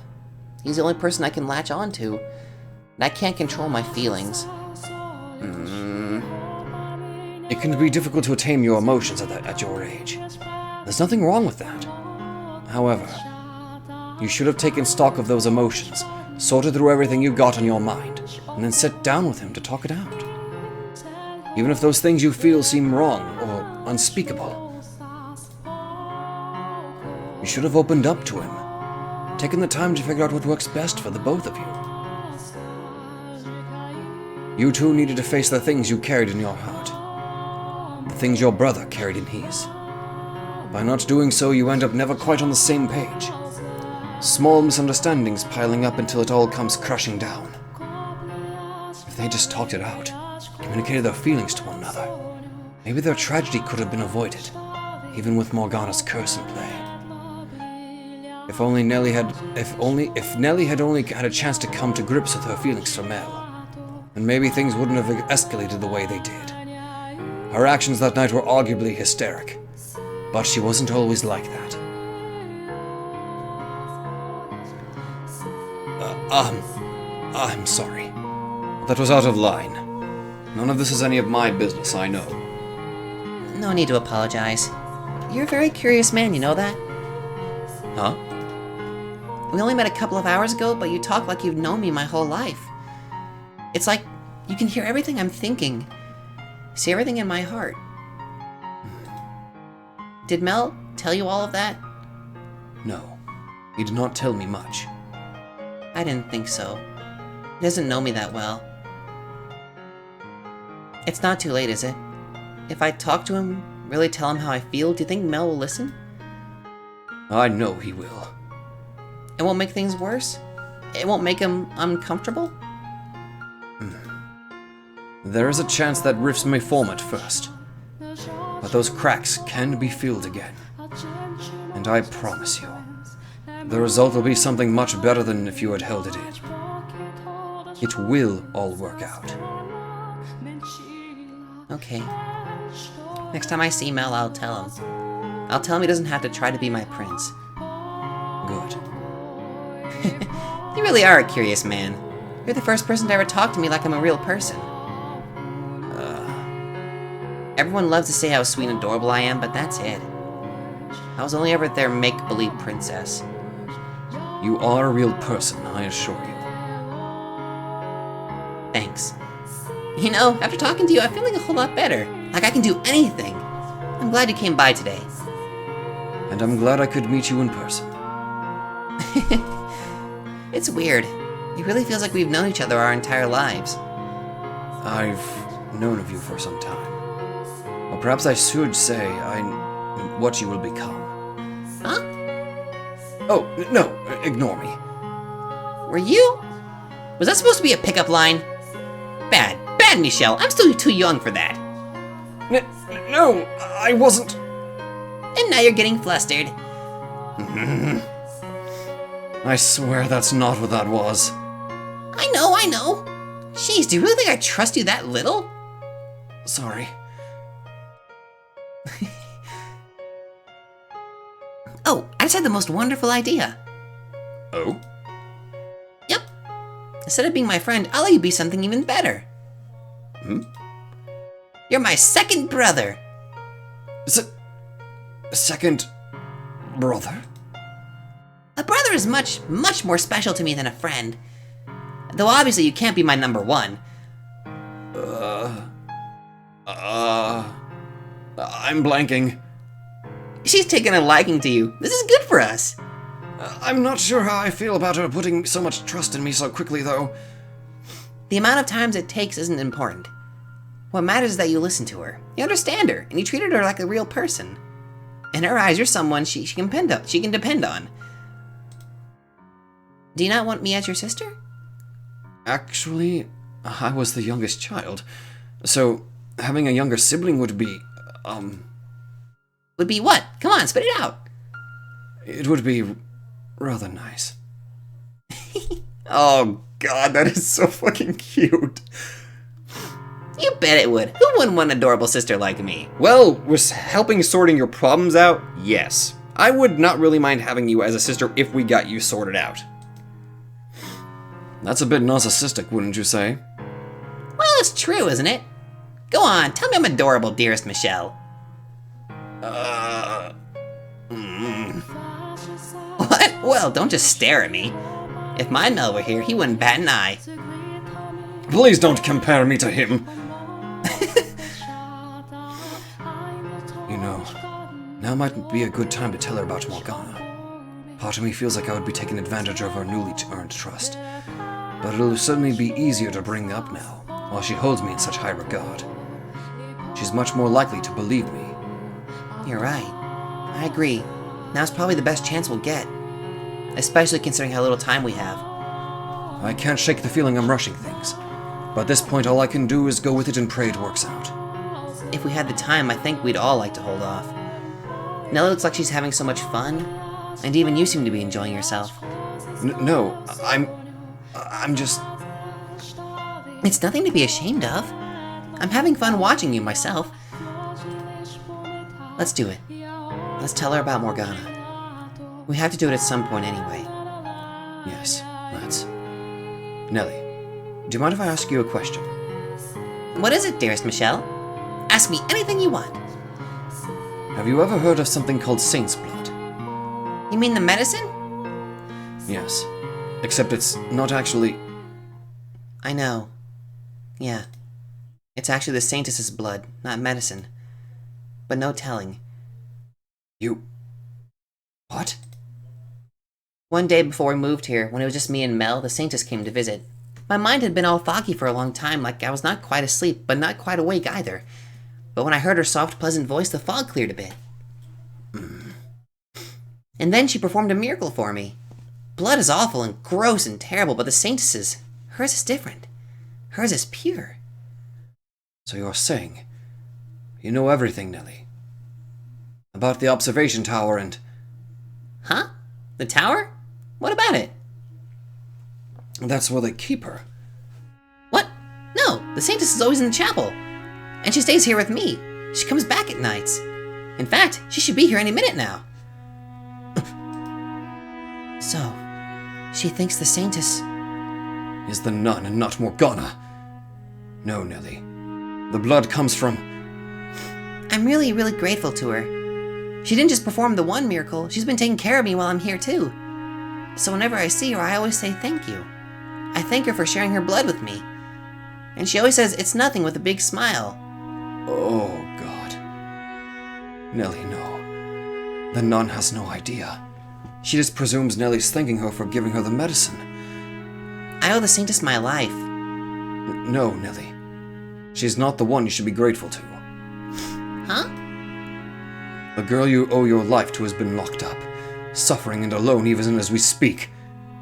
But the Saintess is at the church. The girl who came to visit you is not the nun everyone calls the Saintess. Her name is Morgana. What are you talking about, Michelle? The Saintess is locked up? Stop that. I have no idea what you're talking about. Everything I'm telling you is the truth. Please believe me. While you were lying in bed, sick and barely conscious, did you get a good look at the Saintess who gave you her blood? You didn't, did you? You couldn't make out any details because your mind was a haze. And then, when you arrived at this estate, you met a woman who people called the Saintess, giving out medication known as saint's blood. So you assumed she was the one who had cured you. That's the story you chose to believe. If what you're saying is true, then where's the other Saintess? The one who came to see me? At the top of the mansion's observation tower. The door to the tower is locked. She's imprisoned there. And how do you know this? Because it wouldn't be wise to tell her from the future just yet. That would only serve to confuse her further. All I need to convince her of right now is that Morgana's being held in the tower. There's an idea. Perhaps I can borrow from the story of the white-haired girl who told Mel. I received a letter. A letter? There was a single window, far out of reach, in the chamber at the top of the tower. A dove flew in through the window, and so she wrote a letter, tying it to the bird's leg and releasing it in the hopes someone would come to set her free. That letter ended up in my hands. If that's the case, then who locked her up? Was it the Saintess? The one I know? No, I don't believe the nun is aware. I think she's simply doing her job in good faith. Then who? Michelle. I know very well that what I'm about to say will likely crush her, but I can't let that stop me. Who would do such a terrible thing? Nelly, I want you to brace yourself for what I'm about to say. There are 3 men participating in Morgana's imprisonment. And one of those 3 is your brother, Mel. I understand that's the last thing you wanted to hear, but please believe me, I would not say something so upsettingly lightly. I wish to save Morgana, the true saint. And I would like your assistance. Without your help, I can't get her out of that tower. I need you to get through to Mel. Otherwise, both he and Morgana will remain entrapped. That's not true. Nelly. You're lying! You have to be! My Mel would never do something so horrible! You're a terrible liar! It's true. I swear to you. You think I'm going to believe that? My Mel? My Mel's an amazing, wonderful person. He's not cruel and evil. He's good and kind like a prince. And a prince would never lock someone up. I know you're not blind, Nelly. You can see that all your prince talk has been putting pressure on him. So? You think that's going to change my mind? He has no reason to do any of that. But he does, Nelly. He's certainly not happy about it, no, but he's doing it for you. What do you mean? He needs her blood to keep you healthy. So, to ensure he always had a supply. But no, he... And despite that, Saint's blood probably doesn't even have healing properties. No one benefits from doing this. Not you, not Mel, and certainly not Morgana. And I don't think anyone can stop him except you. Mel won't listen to me. Did you not just say you would talk things through with him? Just shut up. Stop talking already. I'm done listening to you. Nelly. I'll never believe you. You're not my brother anymore. You're just a horrible, horrible man. Who do you think you are to march in here and try to make my Mel into the bad guy? And after I made you my second brother. What's wrong with you? I trusted you. I had nasty pie and had tea with you. But you're just mean, evil man here to turn me against my Mel. I know you don't want to believe me, but I'm telling you the truth, every word. I beg you to open your eyes. Ask him yourself. If you don't believe me, then ask Mel about Morgana. I guarantee you he'll panic. Enough already! Get out of here! Get out this instant! Nelly. Don't say my name. Just go away. Get out of here. Now, I don't want to see you ever again. I should have chased you off the moment I saw you. Get out, now! I pray you can find it in yourself to open your eyes and face the truth. Get out! One last thing before I go, Nelly.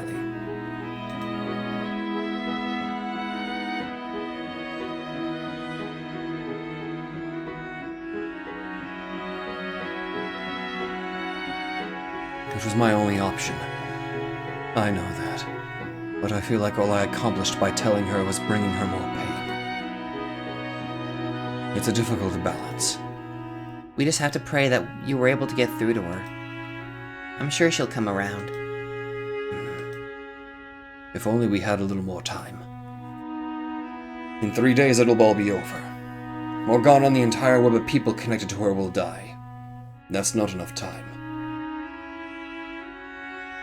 Let's return to the mansion and look for Mel. I would like to speak with him.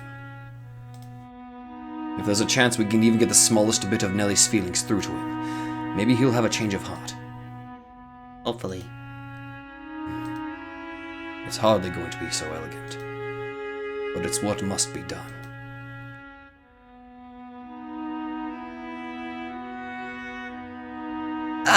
Did you just get back? The Saintess was telling me you went to see Nelly. What do you think? Sweet girl, isn't she? That she is. Though she can be a bit of a handful at times. I'm glad you could keep her company for a bit. Now, just to be sure, you kept a lid on all your crazy talk, right? She treated me to some tea. Nothing more. The stuff with the flower petals in it, yeah? She thinks it's some kind of charm to make it taste better. Girls seem to have a thing for stuff like that. Mel. Could you spare a bit of time for me? We need to talk. Oh, sure. Can it wait a bit, though? I have to run a little errand after supper. When I'm done with that, I'll meet you in your room. All right. You think the errand is... Bringing Morgana her meal, presumably. We might be able to catch the three of them opening the door if we trail Mel. It's too big a risk. Mel's already wary enough as it is. I concur. And we don't know how the other two might react either. It's best to play it safe. No one's going to come to our defense if we're caught. Not at this point in time. So we'd be better off waiting in our room. Agreed. Ugh, damn. Though winter has receded and spring is well upon the land, there's still a sharp chill to the night air. Even with the window shut, the wind still managed to slip through the cracks, making the candle flame waver. Neither Giselle nor I say much of anything, but nevertheless, when she does speak, the sound of her voice, soft and pleasant, relaxes my nerves. The faint sound of her breathing reminds me I'm not alone, that she's there, always watching over me. When the candle's about half gone, the door swings open. Sorry it took so long. What did you want to talk about? You didn't bring anyone with you? No, I didn't. Who did you think I would bring? No one. I was just checking. Now, I'll get straight to the point. You're afflicted with a great deal of remorse, are you not, Mel? Pardon? I know what you're doing, what you're involved in. I know the girl at the top of the observation tower very well. Her name is Morgana, and you have her imprisoned in the tower. The door requires 3 keys to open, of which you possess one. You need her for her miracle blood. How? I came here to stop you. How do you know any of that? It's not possible she could have told anyone. Did any one of them tell you? No, it wasn't them. I was told all of this by Morgana herself. How could she? What I'm about to tell you is going to seem impossible, but every word of it is the truth. I am not from this time. Many, many years after her death, Morgana's soul told me what happened to her. What? What are you even talking about? She's still alive. You're not from this time. What? Are you mad? Can you come up with any explanation for how I would know everything I know? There's a single window in the room at the top of the tower. A small, insignificant thing that sits high upon the wall, and entirely useless for communicating with the outside world. In 3 days' time, during the Harvest Festival, Morgana will die. And I must prevent that from happening. Prevent it? To do that, I need your key. Will you give it to me? There you go. Talking nonsense again. You know, I warned you not to kick up any dust, for your own sake. But I guess I didn't get through, huh? I don't care who you are or where you came from. All that matters is that you intend to stand in our way. What? Did you think I was just a helpless little boy? That you could take my key without any troubles? Well, you'd be right about that. If it was only me, stealing my key and setting her free would be a trivial matter. But it's not only me. And the other two, they won't hesitate to kill you.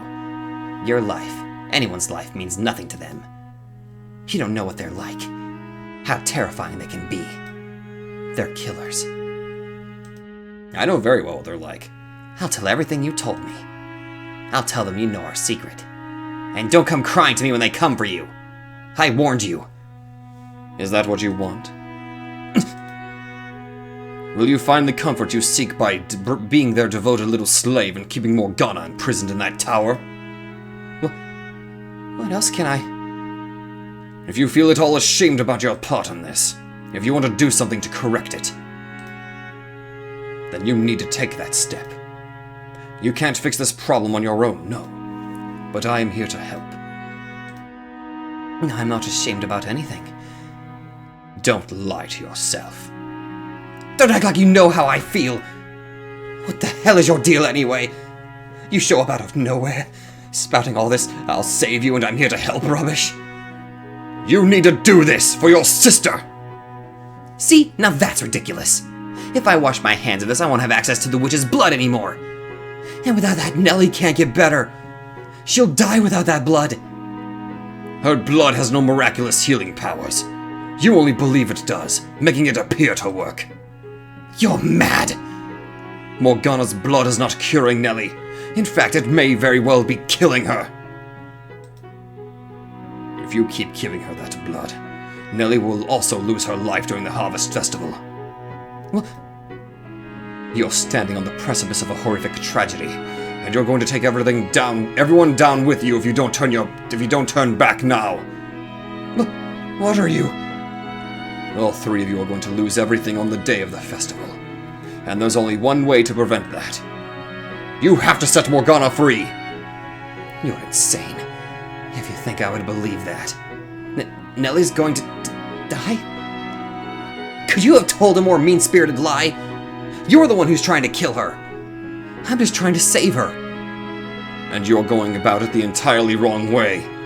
Do you have any idea how lonely your sister is right now? You should be at her side. That's what you should be doing instead of stealing a poor girl's blood. I've heard enough. What do you know? If I lose Nellie, I'll have no one. My whole world will collapse. This was the only way I could keep that from happening. This was my best option. My only option. So no, I'm not going to stop. I'm going to keep Morgana locked up, and I'm going to keep stealing her blood. And I'll hand you over to the other two. I'll have them kill you. You'll regret ever showing your face. Mel? Is that... Oh, Mel, oh my. Mel? Is that really true? What? Do you really have the Saintess locked up? What are you doing here, Nellie? That man told me I had to talk to you. And he said if I didn't have the courage to do it myself, to wait outside his room tonight, because he was going to get the truth from you. Oh, that's what he was telling Nellie earlier. Oh! You conniving son of a... You were planning this all along. Why would you tell Nellie? Why would you bring her of all people into this? Mel? Tell me, Mel. Is it true?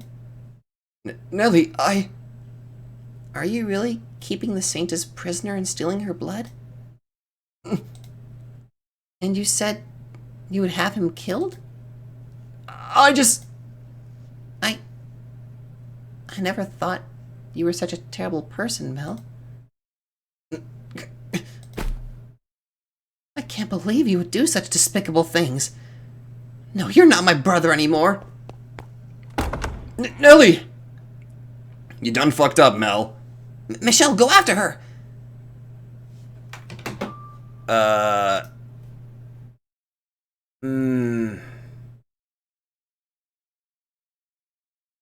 Okay. I've legitimately run out of time for recording. Oh my god. I hate that I have to stop here. I really do. But I think next recording I'm going to immediately go after her to stop her. But I don't know.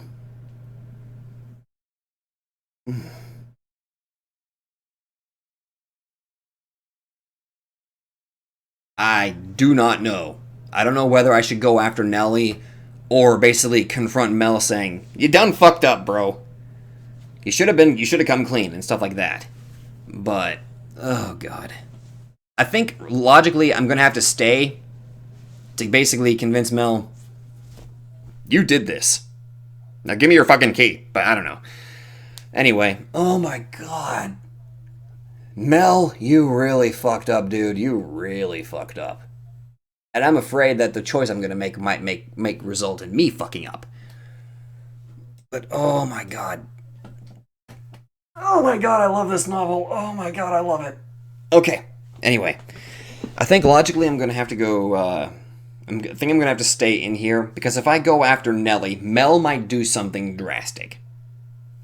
So, I think logically, I have to stay in the room and tell him to go after his sister, I think. If that's the option that's being presented to me. That's what I would think I should logically do. Anyway, like I said, that's where I'm going to end it. So thank you guys so much for watching, and I will see you guys in the next video. Again, I'm sorry that I'm ending here, but that's time. Well,